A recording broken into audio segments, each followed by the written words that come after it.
In the Qur'an, in Surah Ankabut, Allah tells us, قُلْ سِيرُوا فِي الْأَرْضِ فَانْظُرُوا كَيْفَ بَدَأَ الْخَلْقِ. Yes. And stagnation thrives in familiarity. When we travel, it builds our curiosity.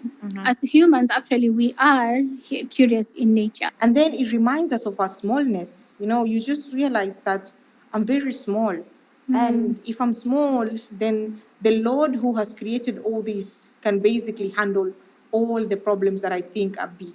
Healing happens actually when you are outdoors, when you are out there interacting with nature, with the environment. Books inform you about different countries, about different continents, about different ways of living.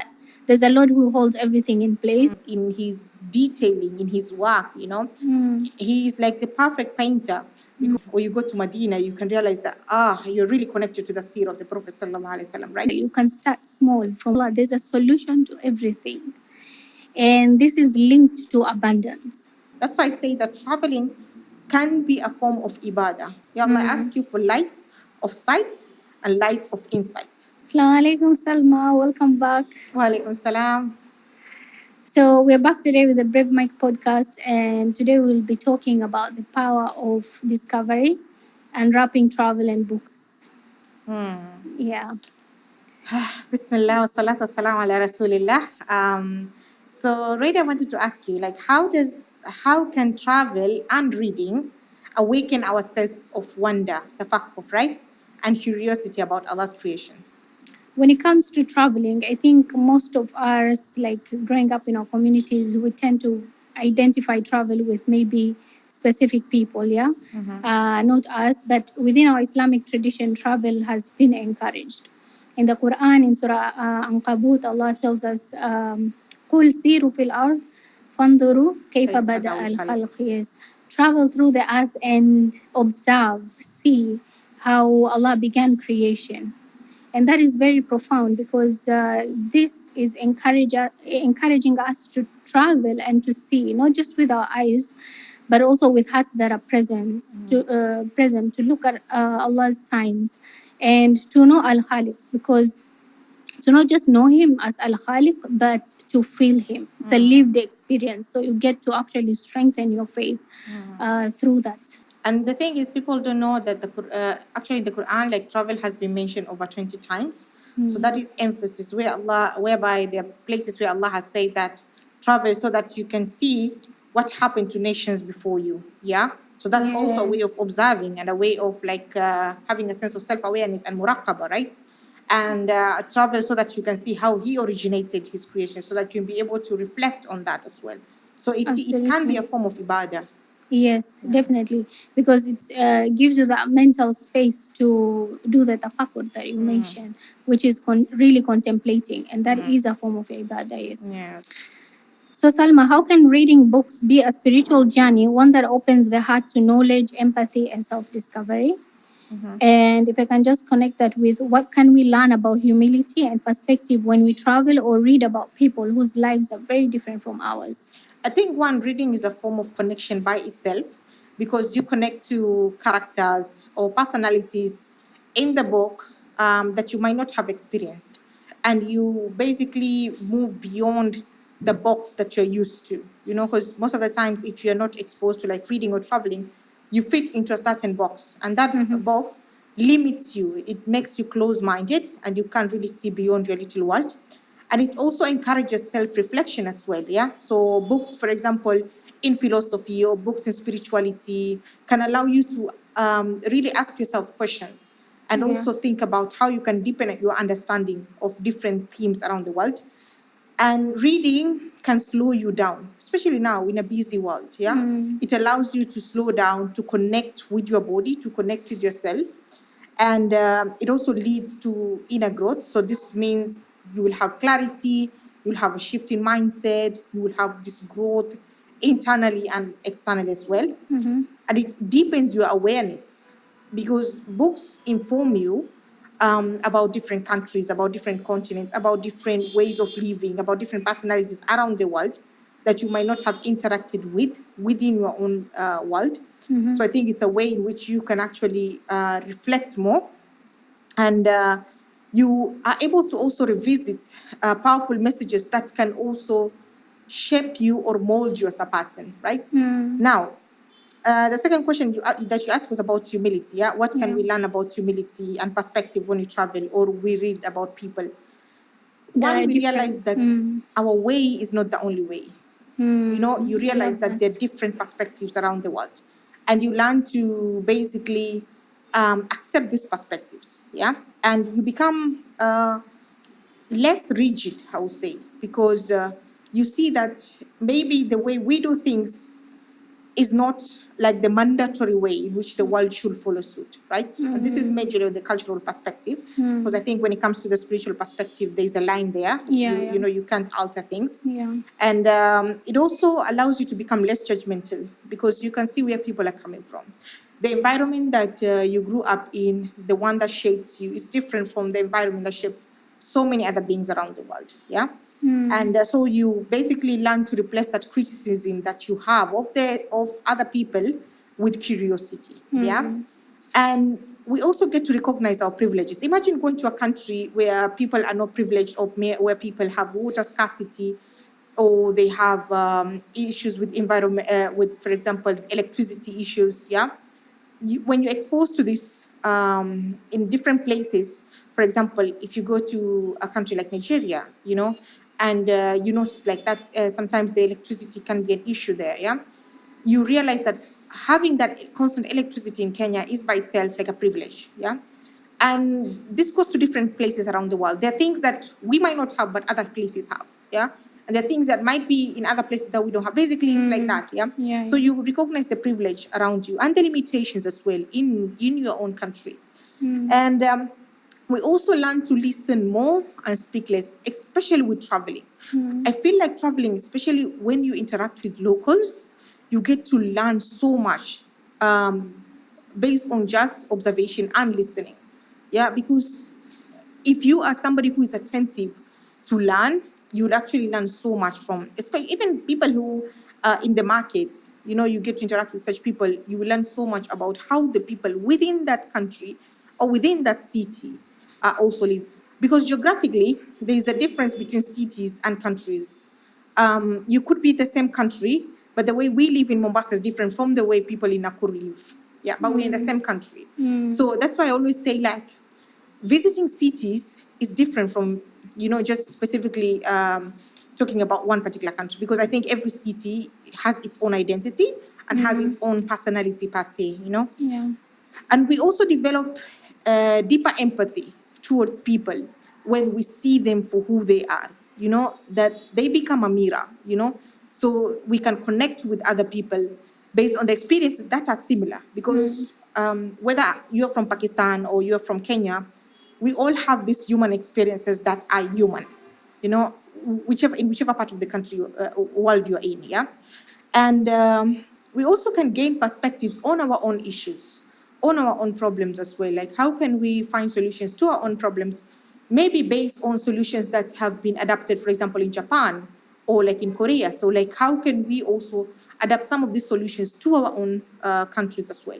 So it allows you to also sharpen your perspective and allow thinking beyond the normal, basically. Yes, yes. Yeah, and it allows you to also appreciate diversity, because different parts of the world, people are very, very different, whether this is difference in skin tone, whether this is difference in culture, food, dances, whatever it is. Like, every country has their own like set of culture and the way they do things, which is very, very different from your own country. So it allows you to actually see the perspective beyond your eyes, yeah?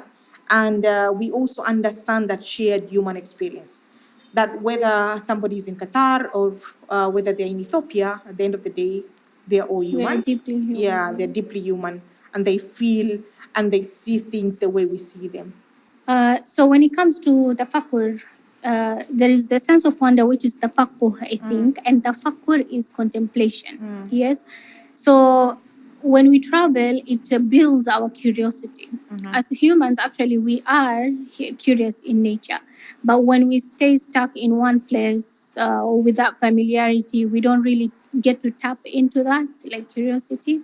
So when we travel, we get to be curious and ask ourselves different things. And when it comes to connection with Allah subhanahu wa ta'ala, I would say when you get that quiet time and you are simply maybe by yourself in nature, you can find yourself asking certain questions like, where am I in my relationship with Allah subhanahu wa ta'ala? Or just contemplating on His creation and looking at that, those details, like those fine details. And, your heart is just like, subhanallah, there is a God, a perfect Lord who has created this and is holding everything, together. And that also um, encourages us or strengthens our tawakkul as well, because we know that there's a Lord who holds everything in place. And so, even in terms of my life, even if I feel scattered in a sense, like God will always take care of me. So at least it gives us that opportunity as well to strengthen our relationship with Allah. Yeah. And how can what role does solitude during traveling or reading play in self-reflection and reconnecting with Allah? Like I said, when you're alone, there is less noise, and so you get to really turn inward. And this is a time where you can just be the real you, yeah, authentic, and you get to um, really ask yourself those deep questions and to build that curiosity, yeah. So it does help you in terms of the self growth as well, yeah. So you grow through those questions that you ask yourself. So, Salma, how can the stories we read and the places we visit shape our purpose, values, and identity as Muslims? One, there is the idea of your iman or faith being strengthened. Because, for example, if you read stories of the prophets or of the tabi'in or of the sahaba, you're able to deepen your trust in Allah subhanahu wa ta'ala. Yeah? And also visiting places that have a particular history. For example, if you go to Mecca, right? It can make your faith feel more real and personal. Or you go to Medina, you can realize that, you're really connected to the seerah of the Prophet sallallahu alaihi wasallam, right? Yeah. It also provides moral guidance. Stories in the Qur'an will teach us so many lessons, maybe about sabr, about tawakkul.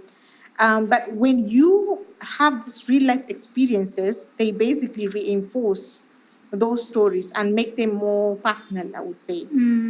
And it also shapes our sense of purpose, because it reminds us that our ultimate purpose of being here is worshiping Allah subhanahu wa ta'ala.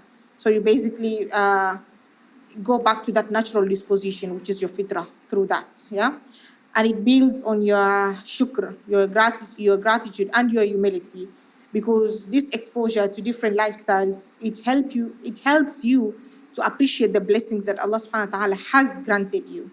And it encourages this tawakkul ilallah, yani, through the experiences as well. And as you say, there's that encouragement of tafakkur, yeah, because you invite that deep thinking about life, about creation of Allah subhanahu wa ta'ala, and what is our role in it, yeah?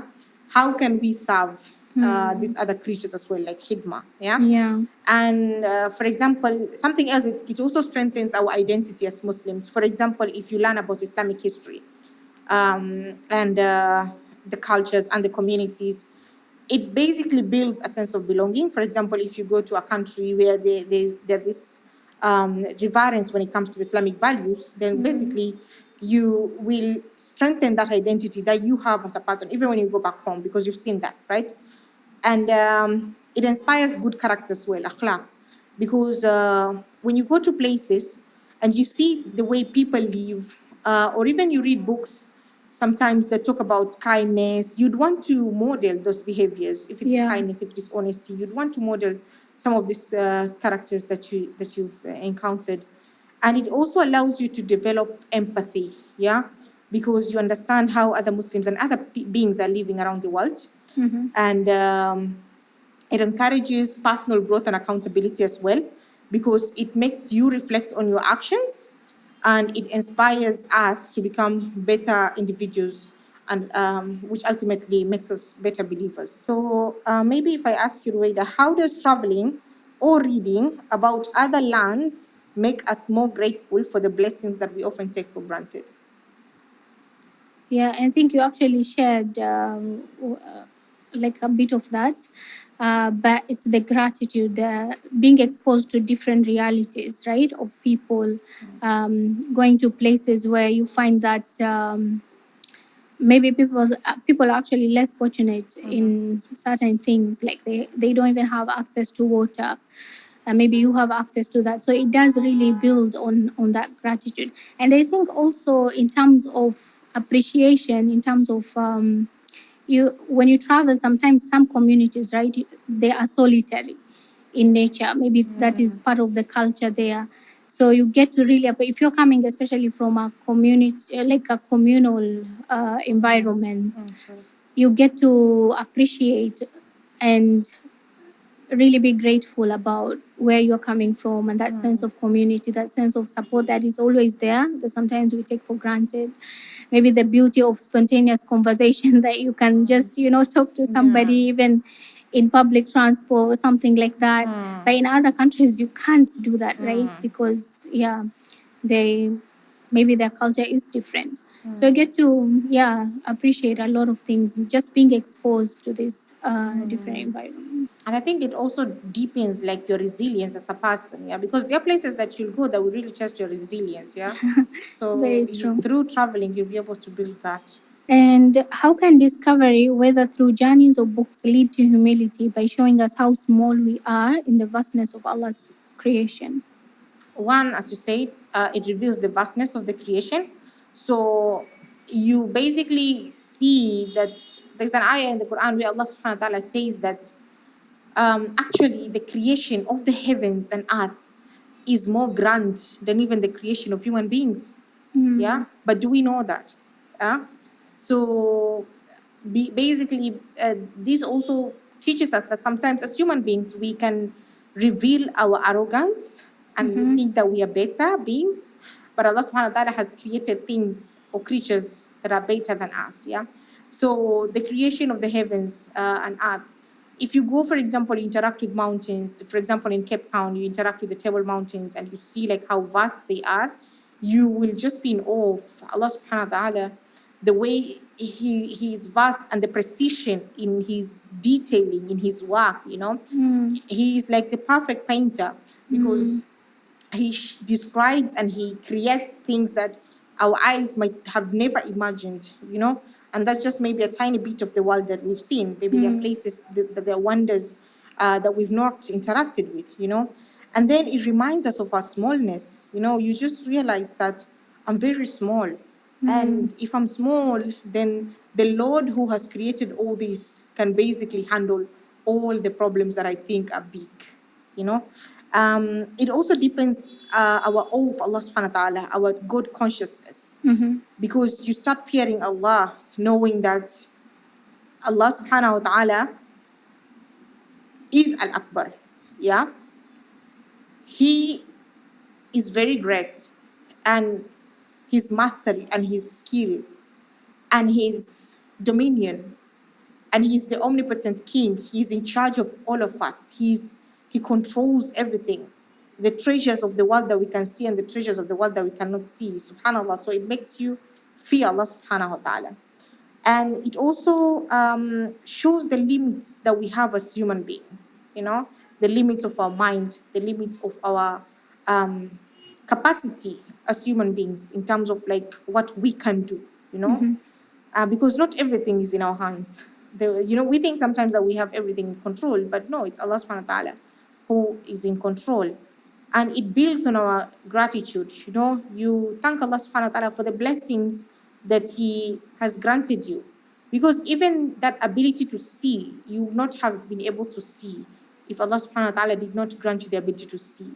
So for you to go out there, whether it is through traveling, to see His nature, that is a blessing. And for you to be able to read by seeing, by sight, that is a blessing as well. So that's why it's so important to always say the dua, Allahumma nurul basar wal basira. Ya Allah, I ask you for light of sight and light of insight. Because light of sight is good, but light of insight is even more profound because it's beyond just what an ordinary eye could see. Yeah. And it also allows us to connect to other people. We connect with other people when we understand, first of all, that we are all His beings, yeah, that we all are accountable to Allah Subhanahu wa Taala, yeah, and it shifts that focus from the self, this self-consumption to the Creator, so your attention is diverted now because of this beauty, this immensity, this power that Allah subhanahu wa ta'ala has over every single thing in this world. How can the habit of exploring new ideas and places protect us from stagnation, ignorance, and arrogance? So I'll answer it in three parts: stagnation, ignorance, and arrogance. So when it comes to stagnation, um, I feel like familiarity thrives in yani stagnation thrives in familiarity. When we stay stuck, when we stay small in one place, yeah, in our comfort zones. But when it comes to exposure, that is where growth is.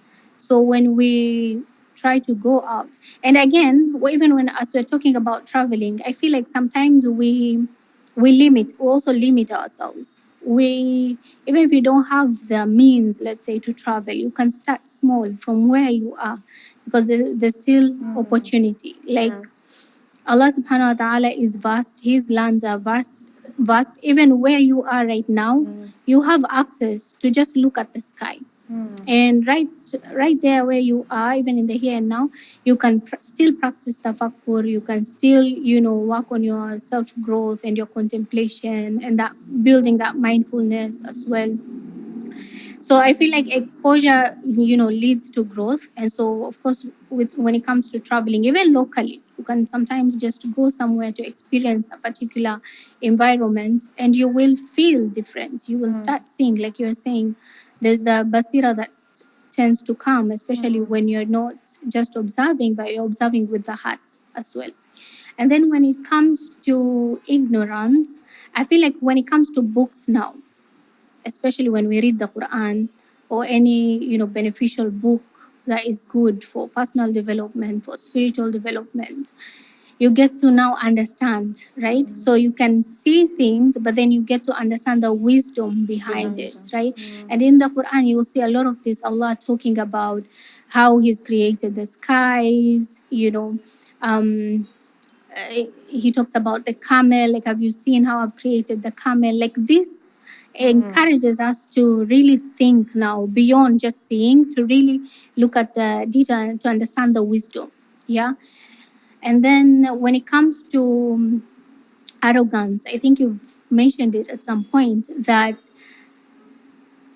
when we think we know it all, we limit ourselves, right? That is coming from a very scarcity mindset.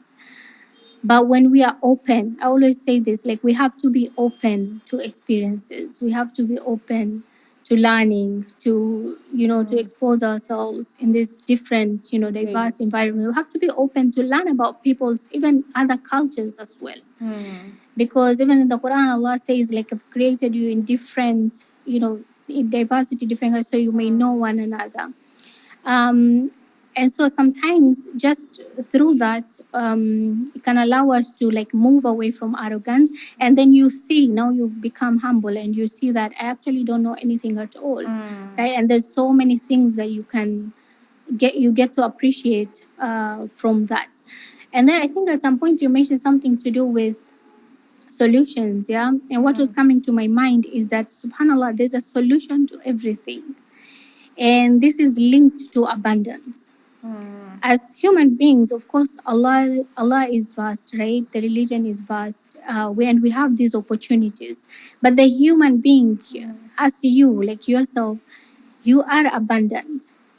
But sometimes when we are not working on our growth, when we are not exposing ourselves, when we're reading, we're not traveling, we get to really limit ourselves and actually do ourselves injustice, because we think we are stuck, but we're not. It's not even how we are designed. The human being is not designed to be stuck, because you are abundant.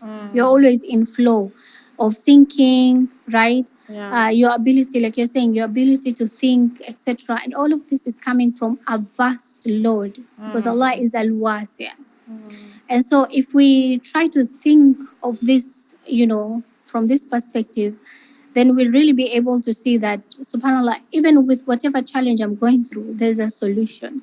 It's only that I haven't pushed myself to think of how maybe I can move out of this situation. May Allah give us that light, of sight and insight. Because you really have to get inside yourself, to really understand that. Yes. And you really must have done the inner work, Yes. When you were talking, I just remember something that I had Sheikh Yasser al-Dosari say that the more you learn, the more you don't know. So the more you continue learning, the more you realize that I really don't know anything. So that's why we really need to keep learning and have the humility of knowledge as well. Absolutely. So finally,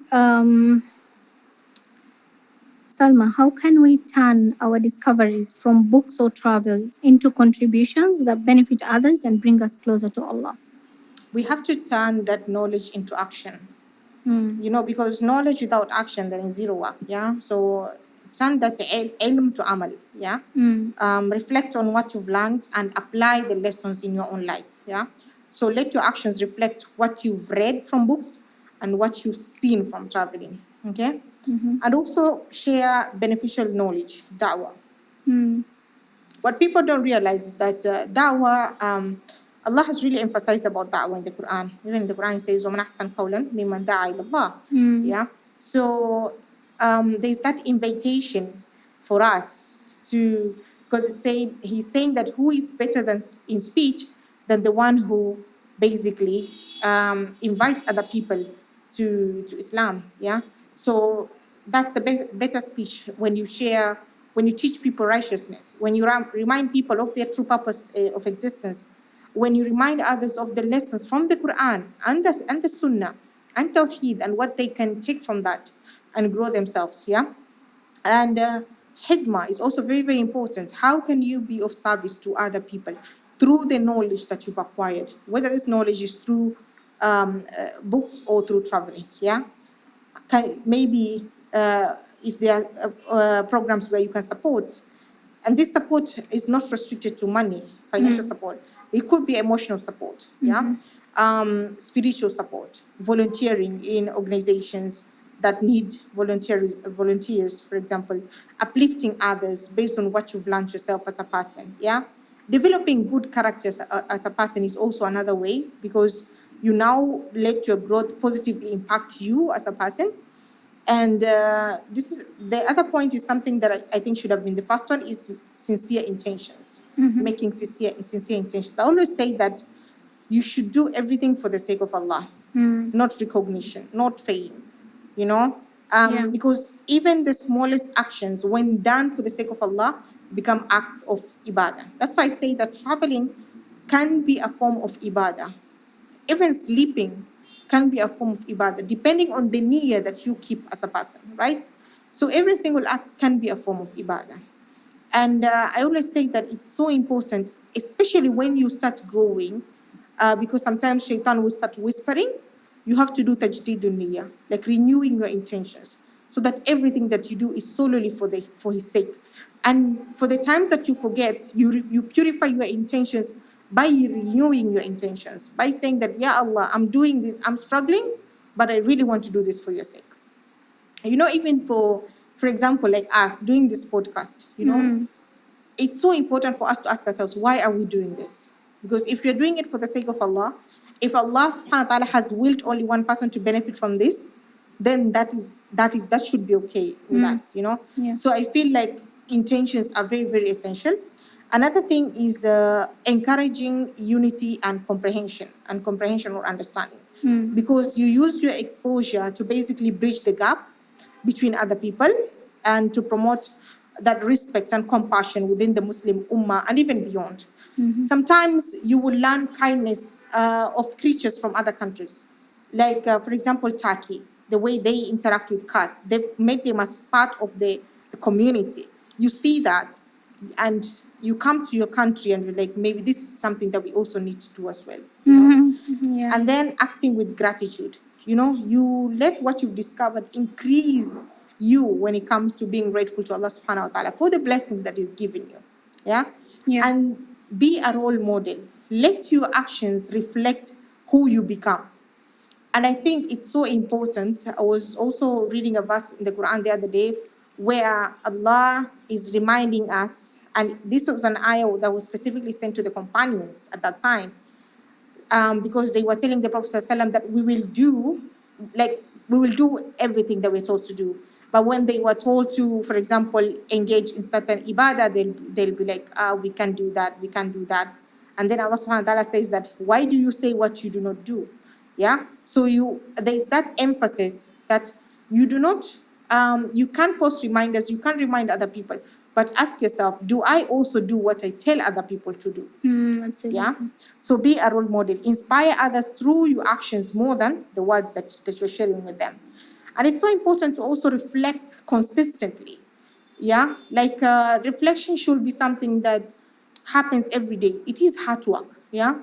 So regularly think about your experiences, and how they've shaped you as a person. Share these experiences with other people. You can even create programs that allow people to live through those experiences. Yeah, as we were saying, I was thinking, subhanallah, the greatest contribution, it can also be in terms of our children, how we allow them to grow. So when it comes to children, naturally they are curious thinkers. But do we nurture that? Yeah, and what are we teaching them? When they're asking questions, are we shutting them down, or are we kind of inviting that? And subhanallah, like we can teach our children if we expose them from that age, like, to interact with the environment, we travel with them, they get to then be the healthy human beings that would end up, contributing to building that, better society that we also want. Yeah.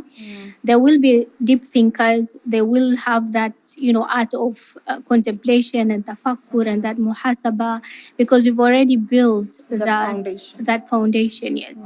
So we can definitely do that. And I think the other greatest contribution is also through, in terms of mental health, because there's a lot. Healing happens actually when you are outdoors, when you are out there interacting with nature, with the environment, right?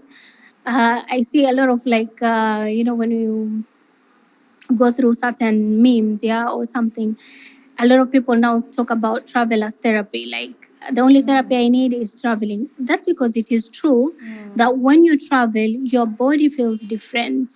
There's a sense of safety that your nervous system feels when you go to a certain place to experience something different, just being in a different environment, because location holds energy. And so sometimes it is truly healing. Yeah. And then healing in the sense of, like, also having that quiet time, disconnecting a little bit from the noise, from the routine, breaking those routines and saying, you know what, I deserve a good time. I deserve to invest in myself, to invest in these travel experiences. Because when you come back as a different person. Yeah. You're no longer the same The same person person, yeah. that you were. Yes. Yeah. When So I you were think those actually two. saying that, I remembered something else. That when you travel, you also feel as if you can achieve all your dreams. There's that feeling that The abundance. the Yeah. abundance, Yes, the like abundance. it gives you that abundance mindset. Yeah. Yes, yes. So, Alhamdulillah. Yes, Alhamdulillah, we've come to the end of our topic for today, inshallah.